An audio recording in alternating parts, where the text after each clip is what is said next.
Bueno, buenos días. Empezamos nuestra cátedra de los sábados, siendo las 10 de la mañana.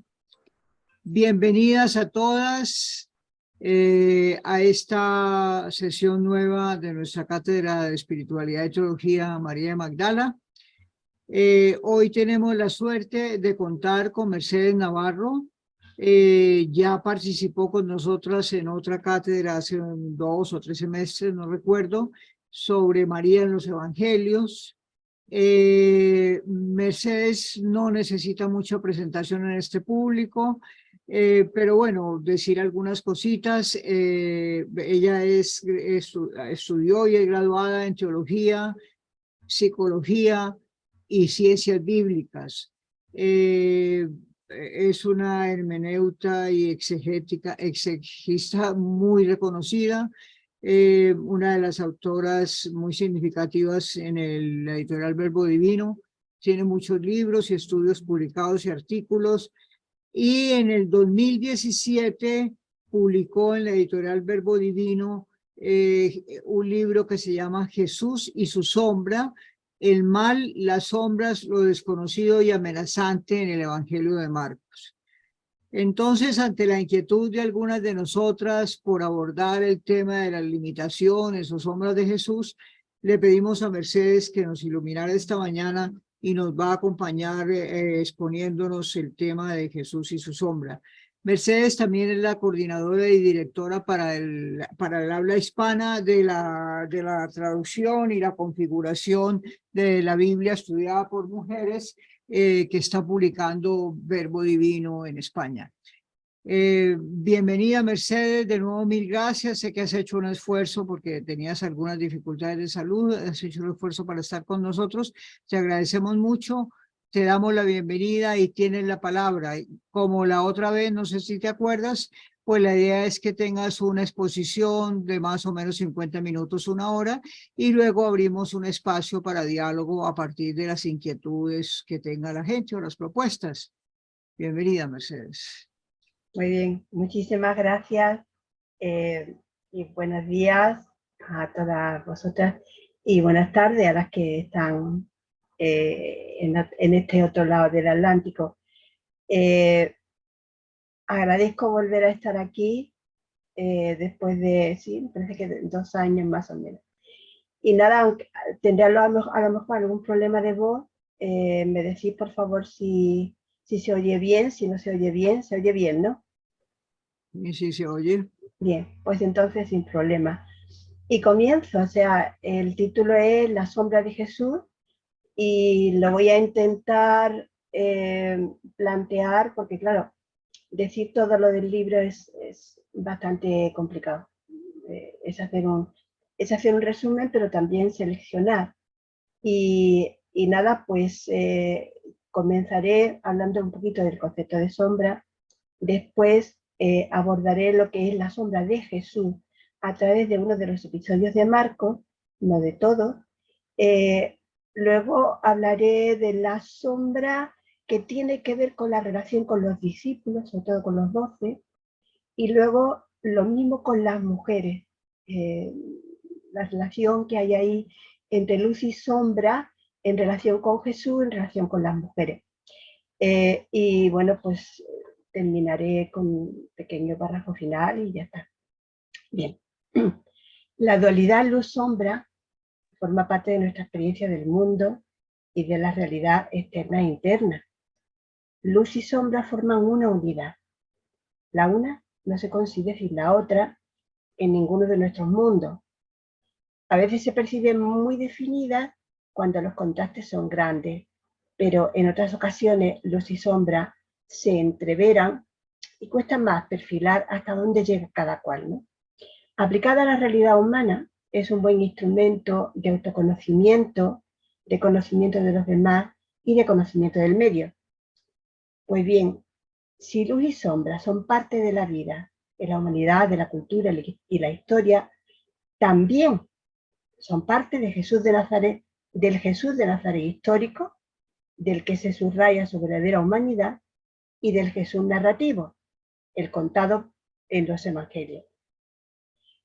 Por muy de sentido común que sea, Lo cierto es que concebimos a Jesús como un hombre sin sombra, un hombre Dios, solo luz, quizás por la confusión entre mal moral o pecado y sombra. Decir que Jesús de Nazaret es un hombre con sombras parece chocar con su inocencia y con la ausencia de pecado.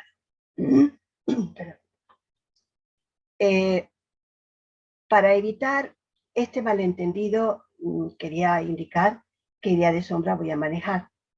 Sombra es el mal en sus distintas manifestaciones. Es lo malo en sus expresiones diversas y matizadas y la gama casi infinita de sufrimientos. Sombra es también ese mundo de reacciones personales, emociones concretas, sentimientos y acciones que calificamos negativamente. La envidia, por ejemplo, que es una de estas dimensiones de la sombra, tan humana como el sentimiento y la reacción de cólera. En un sentido estricto, tomo el concepto sombra de Jung, de Carlos Gustavo Jung. Él afirma que sombra es todo aquello que yo desconozco de mí misma. Y añade, por sombra me refiero al aspecto negativo de la personalidad, la suma de todas esas cualidades displacenteras o incómodas que nos gusta esconder, junto con las funciones subdesarrolladas y los contenidos del inconsciente personal, lo que dice Jung en 1966. En esta aproximación destaca los negativos de la propia personalidad, lo que no nos gusta, lo que permanece oculto o reprimido, es decir, los contenidos del inconsciente a los que no tenemos acceso directo, que están ocultos por diferentes motivos, ¿no? Son potencialidades, positivas o negativas, que se han quedado en el estadio, como dice Jung, no desarrollado o primitivo.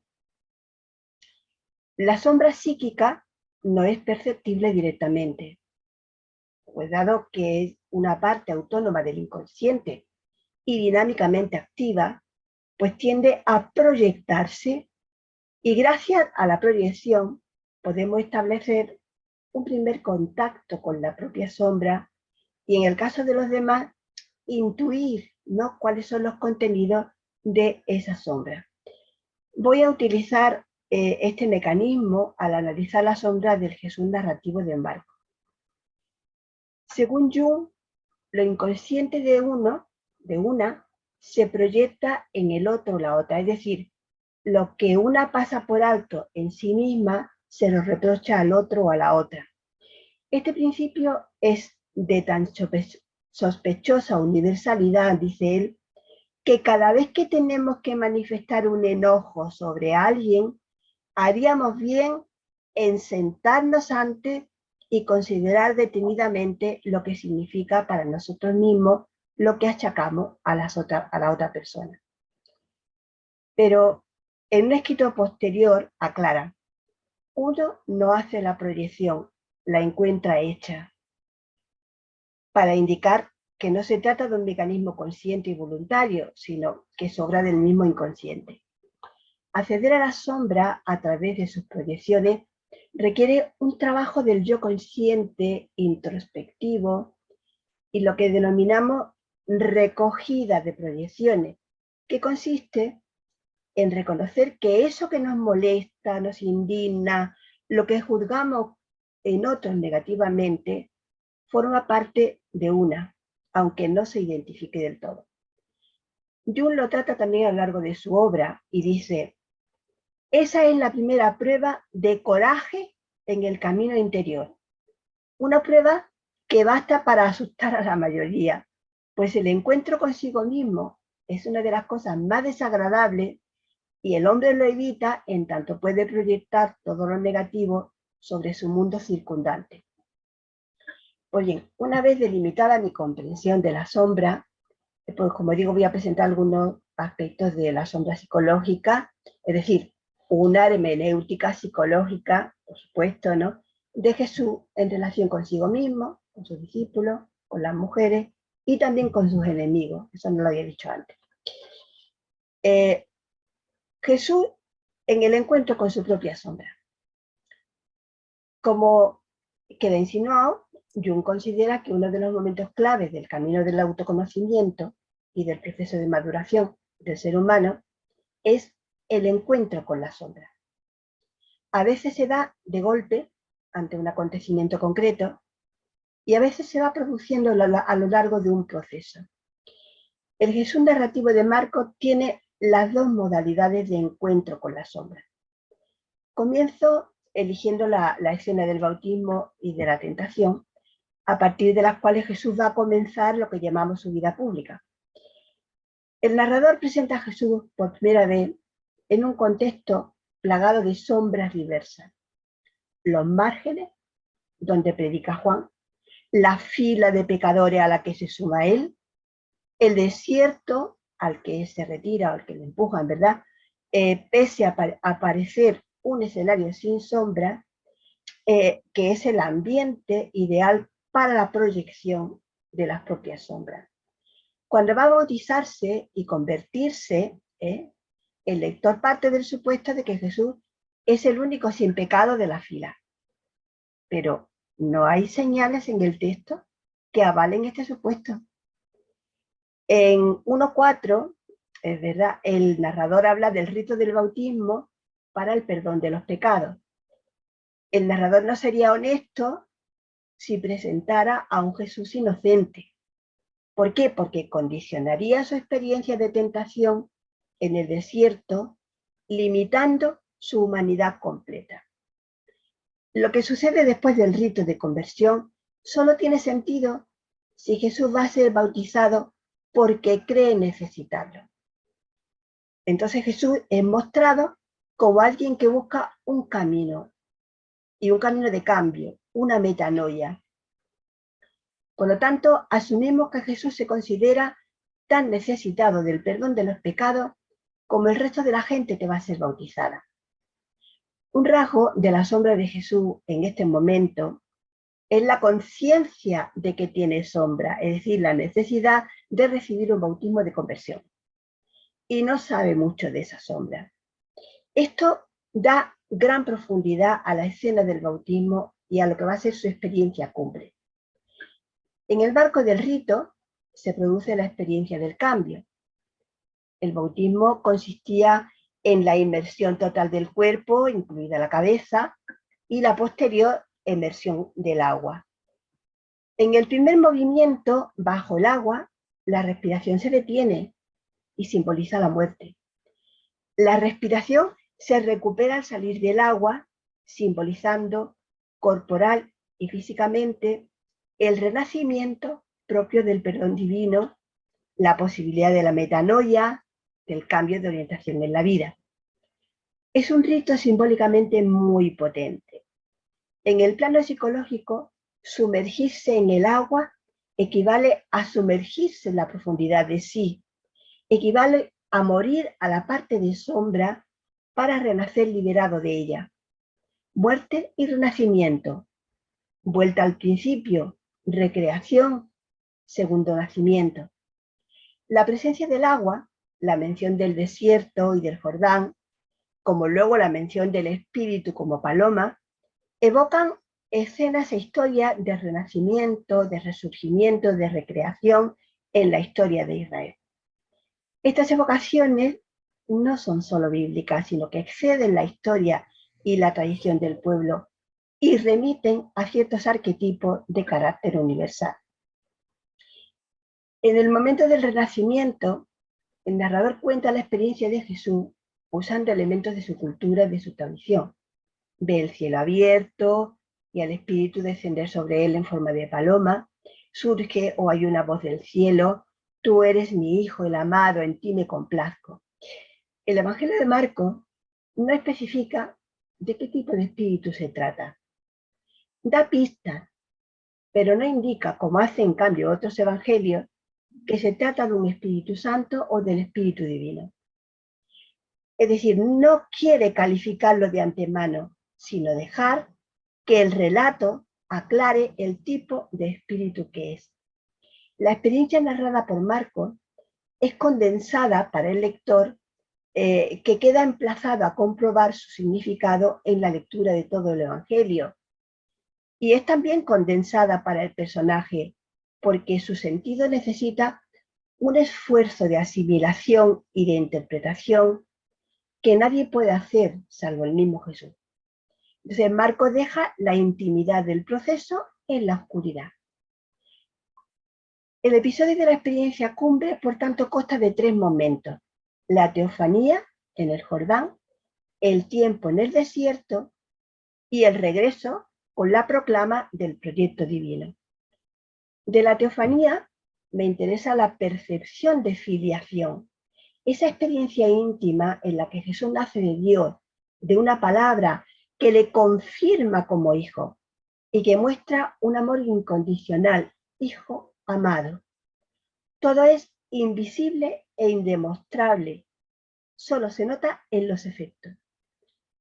En este contexto histórico-social, cualquier varón necesita un padre para ser alguien. El padre es quien legitima la identidad y el origen legal del hijo. Si este requisito se presta a dudas, sospechas o irregularidades, la sombra del estigma social sobrevolará siempre sobre él. Para los romanos, hijo es aquel a quien un padre reconoce como tal, sea biológico o de otro tipo.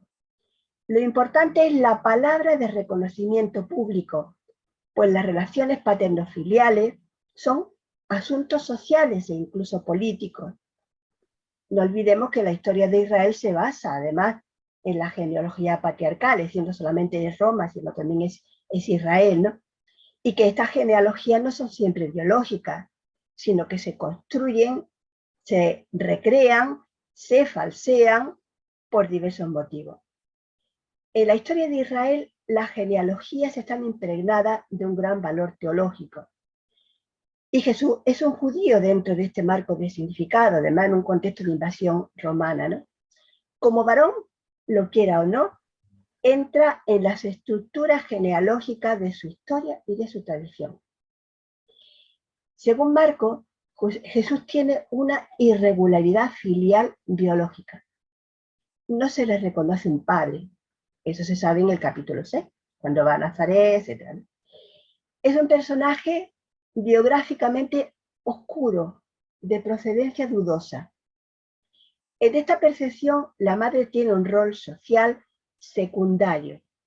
Ella será siempre una mujer estigmatizada, y por ella también lo va a ser el hijo. Esto se traduce en una sombra muy grande en el interior de la persona, en la mujer madre, sobre todo si ha sido objeto de abuso, pero también en el hijo. Tales circunstancias explican, al menos en parte, la importancia de la escena presentada por Marcos. En el conjunto del Evangelio, la escena habla de un personaje de cuyo padre no se sabe nada, no se dice nada, no se cuenta nada. En Marcos no. Es un padre narrativamente ausente. En este contexto, donde la relación familiar dominante y jerárquica es la de padre-hijo, se refleja y refracta todo el sistema cultural de la sociedad. Este fondo constituye la sombra y permite que brille la luz del primer plano. Es decir, el fondo es la sombra y permite que luzca la luz del primer plano. Su función social de sombra es muy importante, pues sin ella no sería posible la pervivencia del entorno.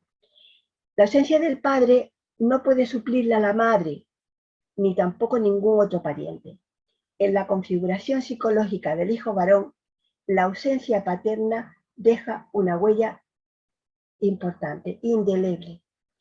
En el mundo romano de las élites, el mundo del invasor, ¿verdad?, pero que crea una cultura, ciertas irregularidades eran corregidas mediante la adopción por parte de una figura masculina social o políticamente prestigiosa.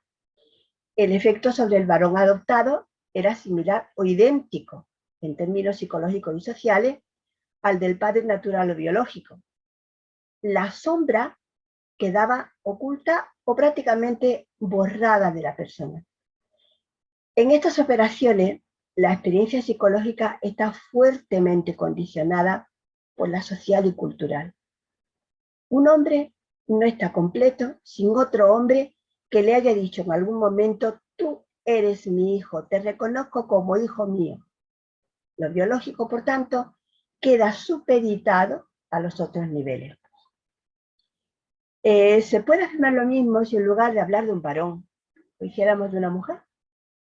En el ambiente grecorromano, la fuerza generadora de identidad que tiene el tú eres mi hijo de un padre no es equivalente a tú eres mi hija, no, ni a tú eres mi hijo, de una madre, y en el caso de la hija también del padre.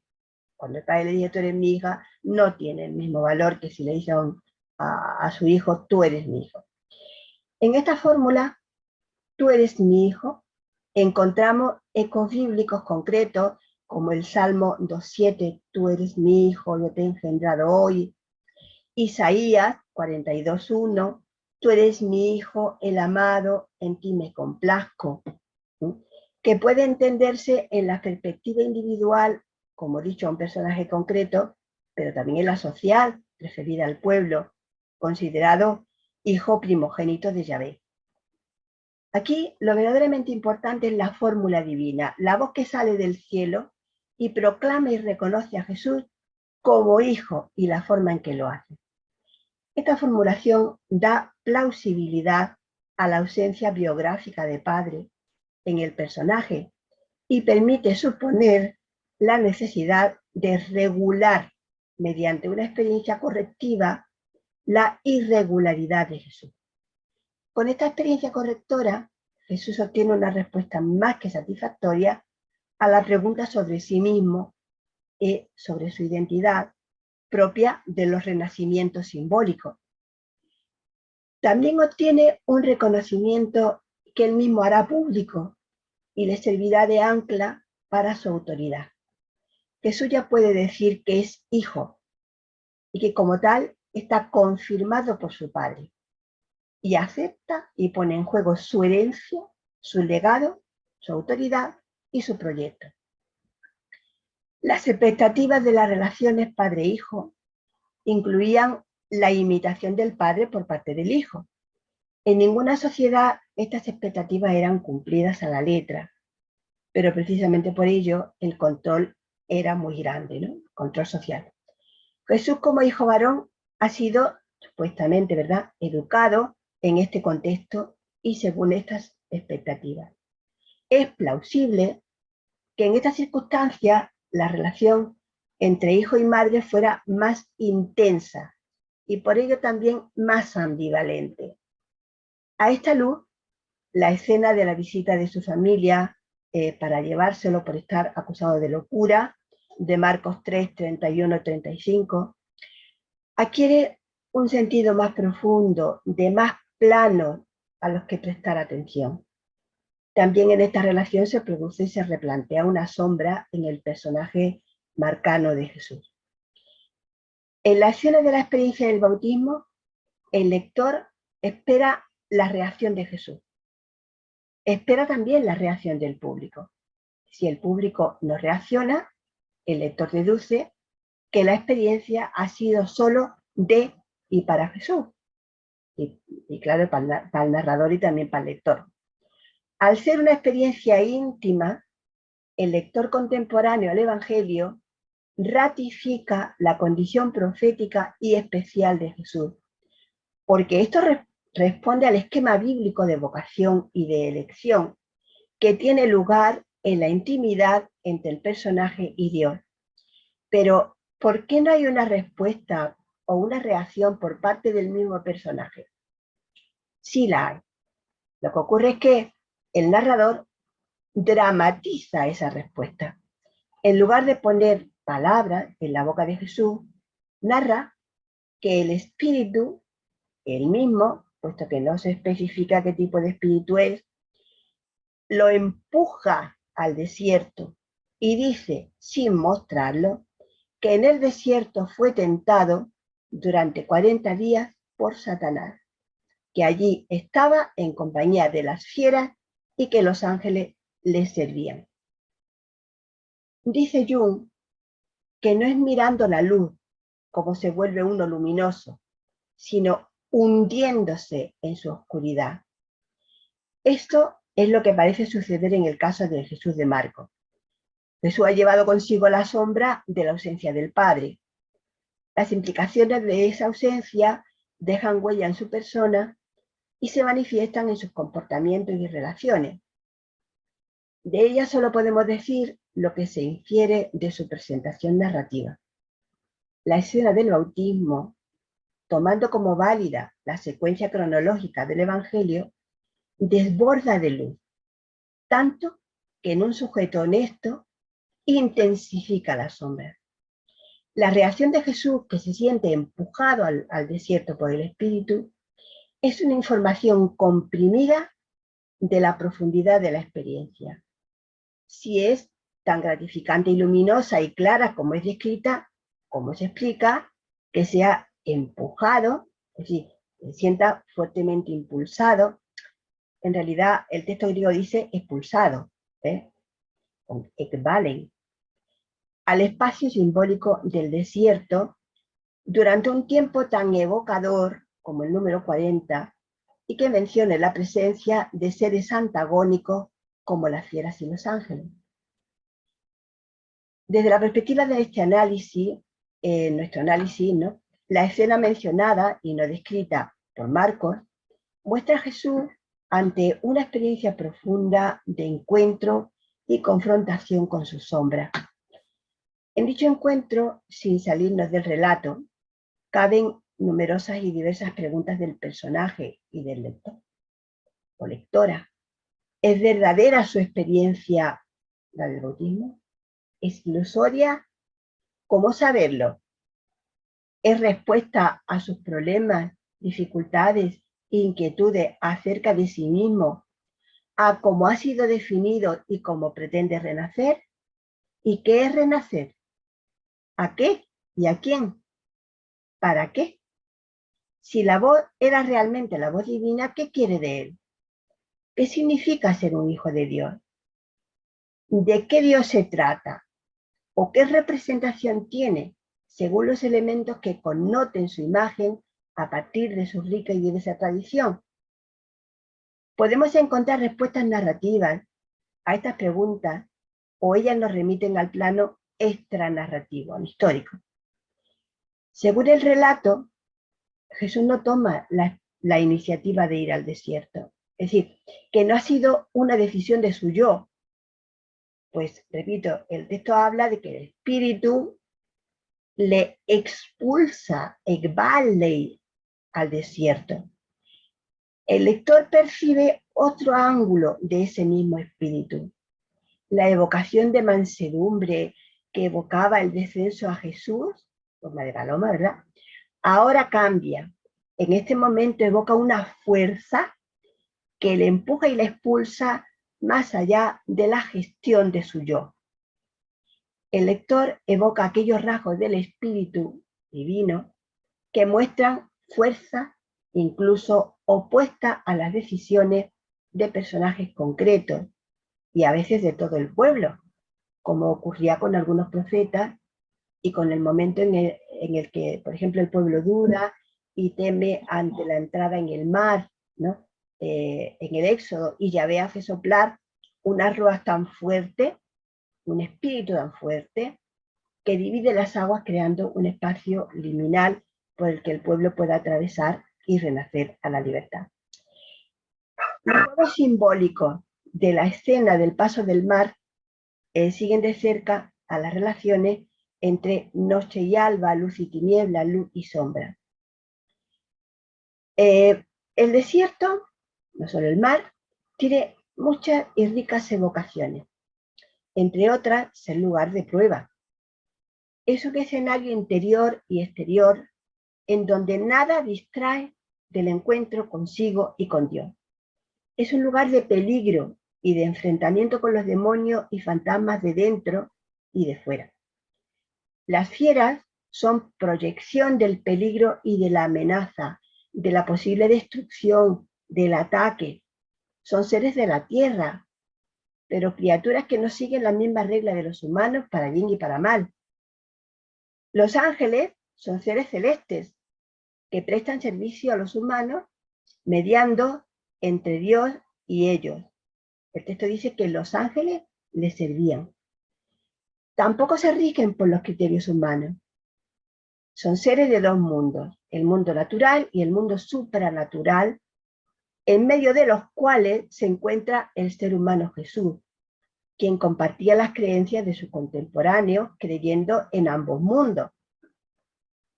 Los dos evocan la dualidad de bien y mal, pero también hablan de fuerzas infrahumanas, naturales, amenazantes, las fieras, y de fuerzas suprahumanas, supernaturales y confiables, los ángeles. No se cuenta expresamente si están enfrentados o conviven, pero indicar que Jesús fue tentado por un tiempo prolongado permite inferir que esos mundos están en conflicto y dan lugar a una lucha interior. También sugieren que podrían integrarse, es decir, que la lucha o la confrontación no implica necesariamente la exclusión de una de ellas, la elección de un nivel a costa del otro, sino la integración de ambas fuerzas. Jesús se enfrenta a solas con su sombra. Si interpretamos la fiera y los ángeles como elementos proyectados, ¿no?, podremos entender mejor la operación interna de Jesús en el desierto y de la que el resto del Evangelio da cuenta.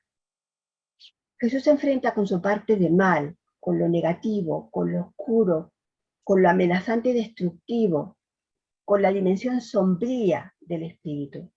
A la par, se enfrenta con su mundo desconocido y potencial, con aspectos luminosos no descubiertos, con su riqueza interior, con capacidades y elementos propios cargados de ilusión y de esperanza, con alguien que le ha dicho que le reconoce como hijo y que se complace en él.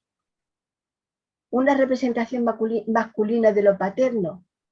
En lo que sigue del Evangelio, Jesús llamará a Dios su Padre, pero lo hace solamente en directo, directamente en una ocasión e indirectamente en otra. En esas ocasiones, la mención de Dios como Padre es inequívocamente masculina y responde en el nivel extratextual histórico a los testimonios sobre la percepción de Dios del Jesús histórico.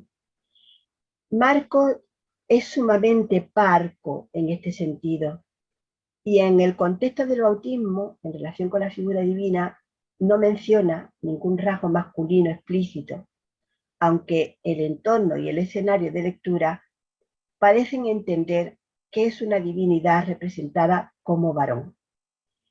No se debe al azar de que Marcos no explicite el género de la voz. La palabra griega phone, voz, es de género gramatical femenino, pero el narrador no le antepone el artículo, no dice la voz, sino con un indeterminado, artículo indeterminado. La forma en que Jesús va a tratar la figura del padre social y cultural dará pistas acerca de esto. En la perspectiva actual, esta voz bien podría ser interpretada como una voz femenina, puesto que el narrador en este momento permite que el lector le ponga un género o que lo deje sin él.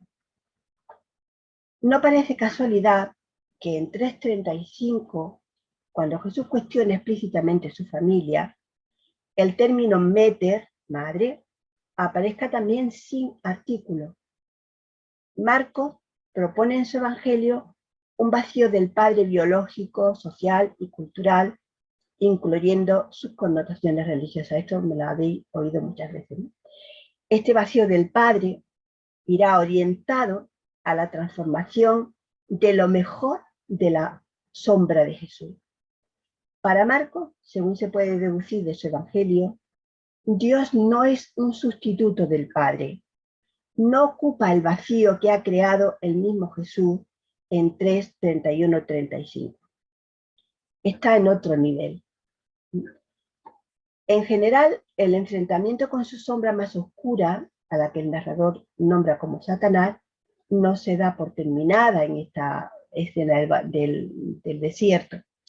Es un elemento que desde ahora formará parte del suspense de la narración. El lector encontrará a lo largo del Evangelio algún que otro momento en el que Jesús percibe de nuevo el carácter amenazante de su sombra. No obstante, no ser definitivo, el enfrentamiento que ha llevado a cabo le fortalece personalmente hasta el punto de ampliar su capacidad para afrontar el miedo, dado que se ha encontrado con la profundidad de sus más negros temores y de su sombra adversaria y acusadora, Satanás. El personaje de Jesús se capacita para afrontar los miedos ajenos. Lo que ha visto de sí, lo que ha comprendido, lo que ha sanado interiormente, le convierte en alguien clarividente, comprensivo y sanador. La connotación acusadora de Satanás se puede interpretar como expresión del conflicto interior. No sería descabellado inferir que la duda, la inseguridad, las tendencias defensivas y compensatorias se enfrentarían a la certeza profunda, a la confianza y a la fe. La victoria de la energía vital y del descubrimiento del proyecto divino no es definitiva ni total. Es decir, cuando él proclama, ¿no? Su proyecto, el proyecto del reino, que no es definitiva, lo confirma la escena de Getsemaní y el grito final de Jesús en la cruz. ¿Y qué pasa con los discípulos? ¿Cómo gestiona la sombra, su sombra, con la sombra de los discípulos? Desde el principio, el narrador ha ido dejando que los personajes, a través de sus encuentros, reacciones, palabras, gestos, se muestren en sus luces y sombras. Es evidente en lo relativo a los discípulos varones de Jesús, elegidos para unos objetivos concretos que ante la luz de Jesús y la sombra que proyectan sus expectativas, se van volviendo progresivamente sombríos y resistentes. La secuencia no es difícil de seguir, cada episodio añade un punto más a esta evolución de regresión, ¿no? Los discípulos no entienden a Jesús, se muestran miedosos, cobardes ante situaciones difíciles como la tormenta en el mar, y Jesús se impacienta, los regaña y hasta dice cosas terribles, como por ejemplo a Pedro cuando intenta alejarlo de su destino. Deja de venir detrás de mí, Satanás. Esta progresión les conduce al abandono final. Para Jesús, ellos, como los 12, es decir, porque Marcos los identifica, discípulos y los 12, son un fracaso, una sombra inmensa en su proyecto del reino. Pero no por eso los aparta de sí ni los deja tirados. Sus expectativas parecen atravesar las sombras. Voy a elegir para el análisis la última cena. Voy un poquito pillada de tiempo, me queda mucho. El primer contacto con Jerusalén es ambivalente, simbólico, agridulce, provocativo. Jesús toma la ciudad, luego se refugia en Betania, son invitados a un banquete y en ese banquete aparece una nueva sombra que ha estado planeando todo el tiempo sobre las relaciones de los 12, la sombra de la envidia, plagada de matices. Y ahora se manifiesta en el atardecer, cuando las sombras de la noche se ciernen sobre la realidad y se materializan los peores presagios. Están invitados a un banquete en casa de un hombre llamado Simón el leproso. La aparición de una mujer que utiliza sus gestos de manera profética para darle un mensaje de comprensión, empatía y ánimo a Jesús, altera la reunión y convierte a los comensales, entre los que se encuentran ellos, los discípulos, los 12, en un grupo de cotillas, porque murmuran y critican. La sombra tiene una fuerte connotación sexista, pues critican a la mujer, no se atreven con Jesús, y se valen del valor del perfume y de su uso, para ello inmoral, usando a los pobres como excusa. Jesús se distancia abiertamente de los que critican y se coloca del lado de la mujer, la única que ha logrado entenderle y entender lo que está por venir. La única capaz de devolver zonas de luz a la sombra de su destino inmediato. La única persona que le ofrece la oportunidad de recoger sus proyecciones de muerte para integrarlas como sujeto adulto y maduro. El episodio parece actuar como detonante para la atracción de Judas. El narrador informa sobre la decisión de este y su primera gestión para llevar a cabo la traición. La sombra de los 12 aparece a la luz, pero a espaldas del grupo. En esta situación preparan la celebración de la Pascua con Jesús, ¿no? El lector tiene una información que no manejan los demás y que tiñe todo de dramatismo, ¿no? Jesús percibe la sombra y alude a ella sin desvelar ningún nombre. En el momento en que desconfía que uno de los que comen con él lo va a entregar, ocurre un hecho muy extraño. Dice el narrador que cada uno le pregunta a Jesús si acaso será él. En la perspectiva de la sombra, se advierte una generalización de la inseguridad. Una inseguridad tal que les lleva a creer que son capaces de traicionarle. Todos, uno a uno, dudan de sí mismos. Proyectan en Jesús el conocimiento de sí, o el falso conocimiento de sí. En el fondo, delegan de sí mismos por miedo a tener que afrontar aquello que rechazan de ellos mismos. Mejor que sea Jesús quien les confirme en lo mejor de ellos mismos. Dime si yo te he traicionado. La resistencia, el bloqueo, les lleva al extremo de pedir que sea el mismo Jesús quien diga de quién se trata.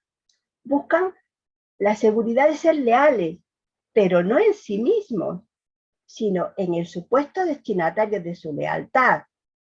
Desean, necesitan que Jesús les saque de la nebulosa de su incertidumbre. La escena es muy reveladora. La tristeza de Jesús alarga y profundiza la sombra de la traición.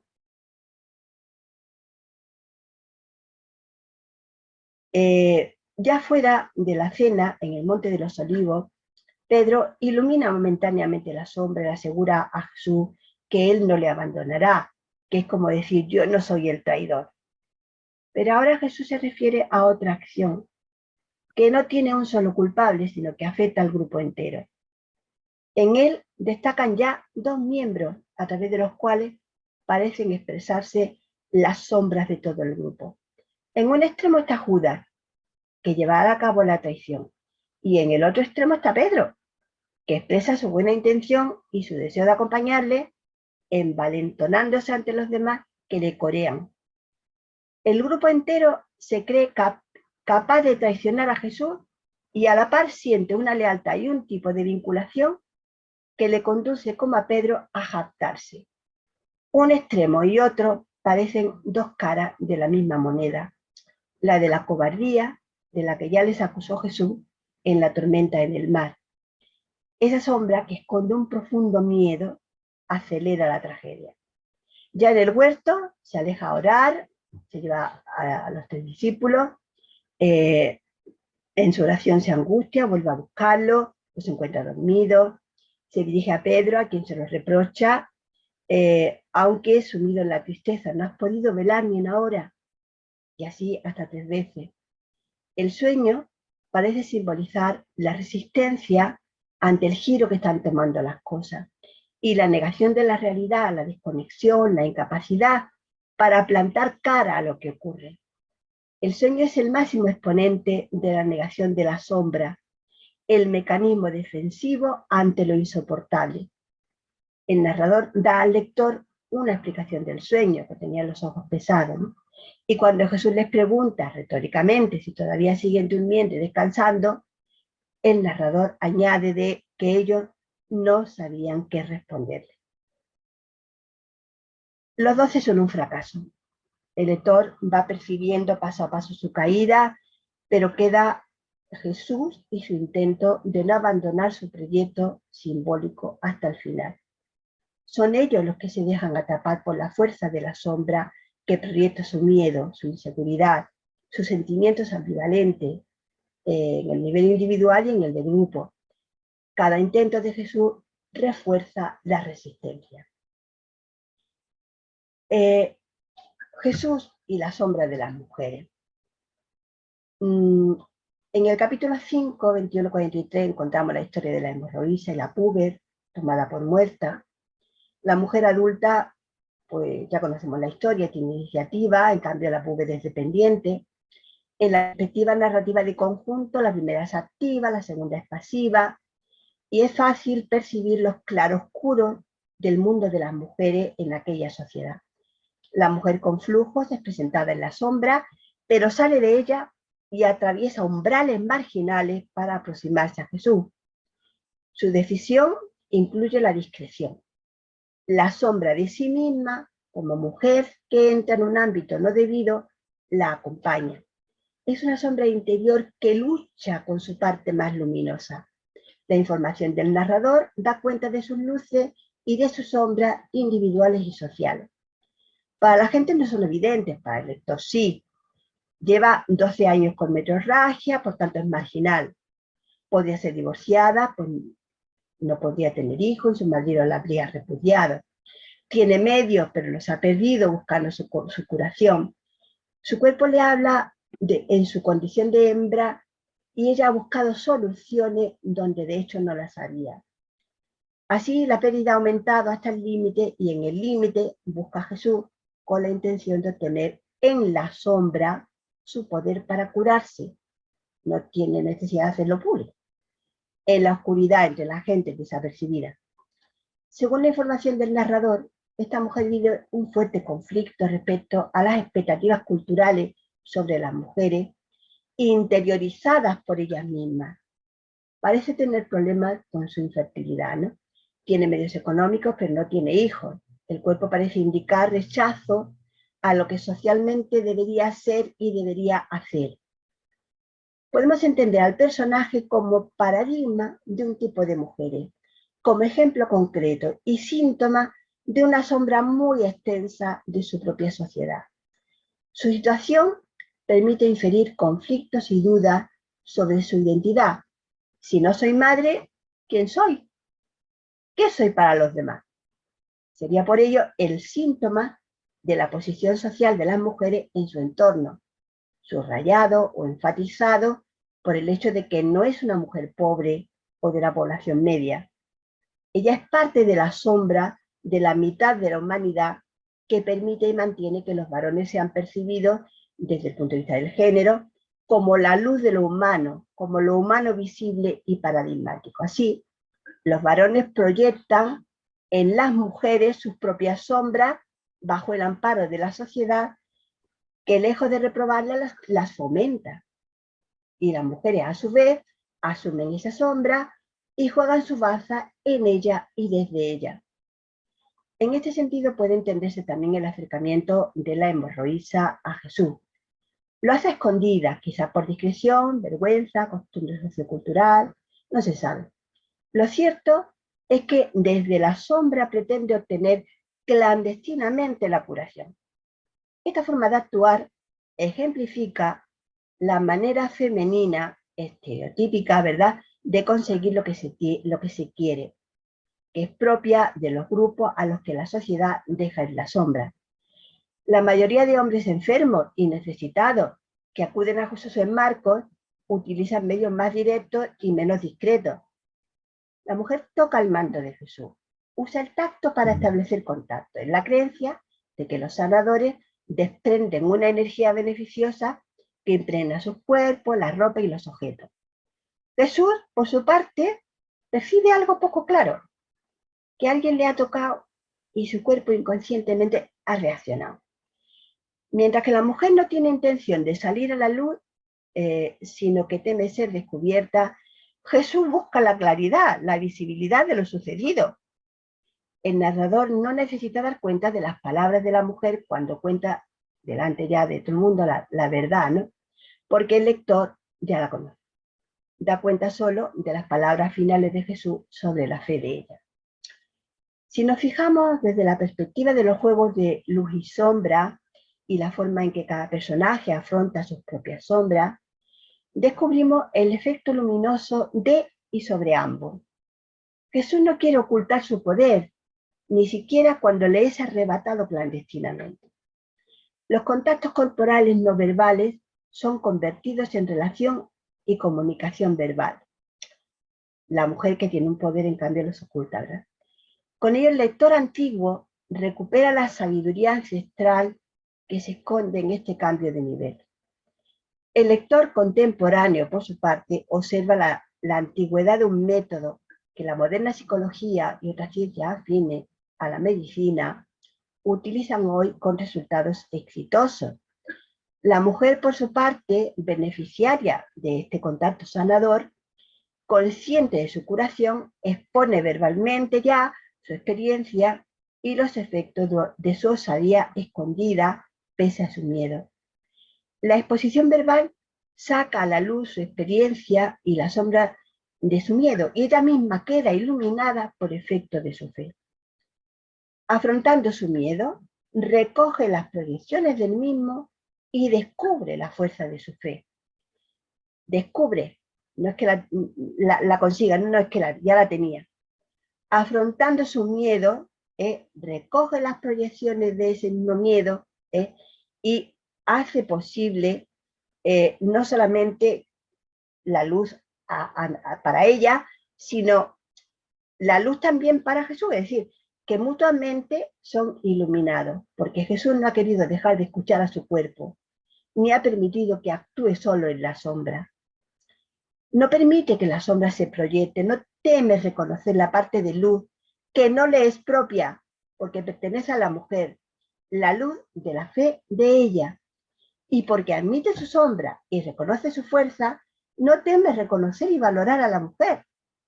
Esta, según la presentación del narrador, reconoce el error de poner toda su fortuna en manos de médicos incompetentes que la han empeorado. Este reconocimiento de su sombra la empuja a buscar en otra dirección, casi a la desesperada. Todavía, sin embargo, le queda la sombra del miedo y de su baja autoestima al pretender ser curada sin molestar, creyéndose sin derecho, clandestinamente, sin pedirlo abiertamente, pero confiada en la persona que le puede devolver la salud.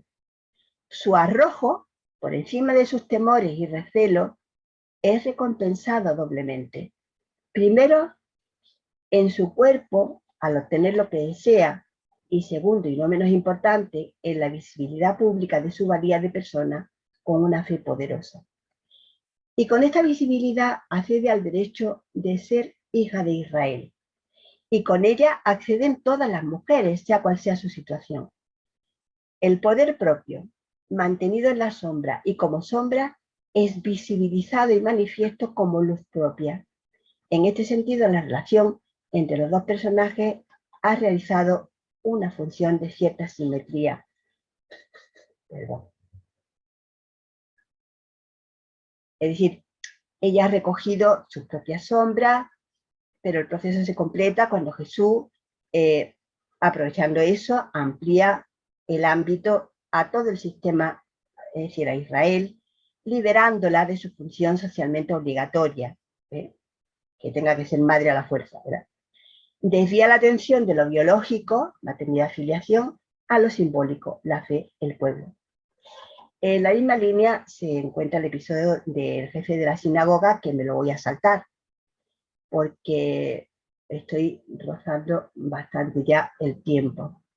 Estaba también el episodio de la narración de la mujer que unge a Jesús, de la que habla un poquito, pero que bueno, que lo iba a hacer con más detalle,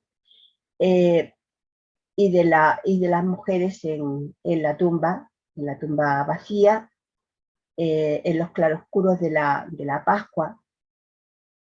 Pero creo que también me lo voy a saltar, o no, me saltaré lo de los enemigos, no sé si lo preferís. En los claroscuros de la Pascua es que pasan cosas interesantes. El narrador, bueno, pues presenta a las mujeres como personajes conocidos por el lector, allá en el capítulo 15, 40-41, ¿verdad? Y es más que probable la intención de provocar sorpresa, preguntar debido a la llamativa irrupción y al peso narrativo que dan al final de la historia, y desde ese final al relato completo, que es cuál es esa intención. Si ellas han estado ahí desde el principio, hay que volver a revisar lo leído, ¿no? Y hay que revisarlo desde el punto de vista de ellas también. Mirados desde aquí, los 12, concretamente, son el contrapunto de estas mujeres. Ellos presentes, visibles, reconocidos, iluminados por Jesús y por el narrador, protagonistas, varones, y ellas, estando presentes, si creemos al narrador, han permanecido invisibles, en la sombra, ignoradas, desconocidas, sin protagonismo, mujeres. Han sido la sombra sobre la que se ha recortado el juego de luces de los discípulos y particularmente de los 12. El efecto del contraste en el lector es que ellos se han sumido en las tinieblas. La escena de las mujeres produce el efecto contrario y un contraste más fuerte, porque ellas aparecen luminosas e iluminando las escenas más sombrías del relato. Hay un efecto de reversibilidad, pues el fondo ha pasado a figura, mientras que la figura ha pasado al fondo. Ellas se recortan ahora sobre la sombra de los 12. Ellas son la luz, que se recortan sobre la sombra de los 12. Y abre la puerta a entender la reversibilidad como una sustitución. Me quiero detener un poquitín aquí, aunque darle un poquito más. Me voy a permitir una breve digresión al mundo contemporáneo. La idea de sustitución, porque es una tentación enorme, es una vieja estrategia del patriarcado, cuyas consecuencias, sin embargo, no son siempre las previstas. Esto se ve en el ejemplo de las dos grandes guerras del siglo XX. Los hombres se van a la guerra y los puestos de trabajo de la incipiente industrialización se quedan vacíos. Las mujeres corren a ocuparlos por supervivencia, según la lógica del sistema. Cuando termina la guerra, sin embargo, las cosas han cambiado para todos. Y no es tan fácil conseguir que las mujeres vuelvan a la sombra en las que estaban como si nada hubiese ocurrido. De hecho, no quieren. Lo sucedido además es de sobra conocido, ¿no? Porque todavía está y no está resuelto. El ejemplo sirve porque las mujeres siempre han estado en el mundo del trabajo, solo que no han sido vistas como trabajadoras debido a las percepciones impuestas por el sistema. Y cuando han ido apareciendo, desde la industrialización hasta ahora, el sistema ha intentado de muchos modos mantenerla relegada en la sombra. Una de las estrategias utilizadas ha sido la excepción que confirma la regla. Pero, efectivamente, las consecuencias excedieron lo previsible y la mayoría de las mujeres prefirieron la visibilidad a permanecer invisible. Quisieron ser ellas mismas focos de luz. La situación fue irreversible, algo que amenazó las bases del sistema y que fue la toma de conciencia de que las mujeres no eran unas meras sustitutas de los varones, sino agentes y compañeras al lado de ellos, sus iguales. Y también darse cuenta de que ellas siempre estuvieron ahí, aunque no fueran vistas ni tenidas en cuenta. Esto me sirve para lo que ocurre en Marcos.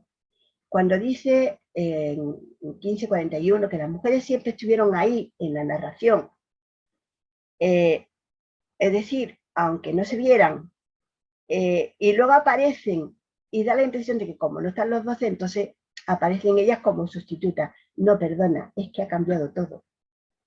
Es que ha cambiado absolutamente todo. Ellas están ahora con una función única. Ellas son seguidoras, no se dice de ellas que son macetai en femenino, no, como se dice de ellos, no, discípulas, no, que son seguidoras y servidoras. Y aquí recuperamos algo que no está ni en la elección de los 12, ni de los discípulos, sino solo en Jesús y en las mujeres, y en los ángeles. Los ángeles servían a Jesús. Pero Jesús también ha dicho que quien le sigue, que le sirva. Y que sirva. O sea, su seguidor será un servidor. Y eso no lo ha dicho de los discípulos, se lo dice a ellos. Pero en cambio, sí aparece de las mujeres. Es decir, no son sustitutas de los varones escondidos. Me salto lo que ocurre en las escenas dentro de la tumba vacía, en donde las fuerzas de todo lo que es luz y sombra son, digamos, muy potentes y muy fuertes, de muchísimo contraste, y no termina, digamos, con la luz, sino con el claroscuro del miedo, bien con la consigna de ir a Galilea, ¿verdad? Lo que es el mensaje. De forma que lo que ocurre allí dentro lo sabemos porque ellas están, de forma que cualquiera que quiera seguir a Jesús e entender qué es la Pascua, tiene que ponerse en los ojos de las mujeres, vivir y sentir lo que ellas han vivido y sentido y han visto en la tumba, porque si no, no se enteran de la experiencia de la Pascua. Y se supone que al final tiene que haber como ese, no sé si problema, pero sí esa especie de duda o de miedo o de algo que se alía con la certeza, donde pueden convivir juntas, ¿no? Ha resucitado, sí, pero bueno, ¿y esto cómo, no? ¿Y qué? ¿Qué significa? Es decir, que hay muchos matices que, bueno, que no voy a explicar ahora, que sería más largo. Y sobre la inocencia de Jesús, pues está claro que desde el sistema judío, desde sus enemigos, no es así. Él es un culpable, como puede ser un culpable en nuestro sistema por muchos de los que hacen determinadas cosas, críticas, ¿no? Según sea el sistema. Y entonces hay que mirar cuáles son los criterios del sistema para entender la inocencia, culpabilidad de una determinada persona condenada, ¿no? En este caso Jesús. Estamos tan habituadas, ¿no? A decir que, bueno, que Jesús es el inocente, el sin pecado. Es verdad que el Evangelio de Marcos empieza diciendo que es el Hijo de Dios, no hay duda. Pero todo lo demás hace que tengas que entender qué significa que Jesús era de verdad humano y qué significa que tenía sombras, que tenía cólera, que era impaciente, que le pasaban muchas cosas, que había situaciones que no soportaba. Todo eso que hace que las sombras y la luz se entretejan y que, bueno, lo de la inocencia, en fin, tiene también sus matices, depende qué significa eso. Que sea sin pecado, sí, pero bueno, y todo lo demás que forma parte del ser humano, ¿qué? Es decir, el sin pecado es un acto de fe. Lo demás, en realidad, tiene que ver con la condición humana del mismo Jesús. Y termino. Que Marcos presenta a un Jesús con luces y sombras, que ofrece a lectores y lectoras claves de su proceso personal, su enfrentamiento individual con las sombras, los miedos internos, la recogida de proyecciones, la libertad que se desprende de este proceso, y presenta su forma de afrontar las sombras de otros y otras, refractando los intentos de ser atrapado en muchas de ellas, pero también aprendiendo de quienes le liberan a él mismo de los efectos de su sombra, en particular las mujeres y sobre todo la mujer del perfume, de la que no he hablado. Leer el Evangelio de Marcos en esta clave ayuda al autoconocimiento, al conocimiento de los mecanismos humanos en claroscuro y a encontrar caminos liberadores y de crecimiento humano y espiritual. pero también ayuda a mantener las preguntas y el espíritu crítico. Muchas gracias. Me perdonáis que me he pasado 5 minutos. Bien. Muchas gracias, Mercedes. Estupenda, muy clara y muy enriquecedora tu exposición. Y agradecemos a toda su presencia. Nuestra próxima cátedra última de este semestre es el 20 de mayo y es con la teóloga negra Maricel Mena, la espiritualidad mariana y la diáspora afrocolombiana, con Maricel Mena, que también conocemos ya todas por acá. Muchas gracias a todas y nos vemos. De nuevo, mil gracias, Mercedes. Gracias a todas. Gracias. Gracias, Mercedes. Gracias. Chao. Gracias, Chao. hasta pronto. Gracias. Gracias. Casa Cultural. Que te mejores, Gracias. Mercedes, del todo. Muchísimas gracias. Adiós, gracias.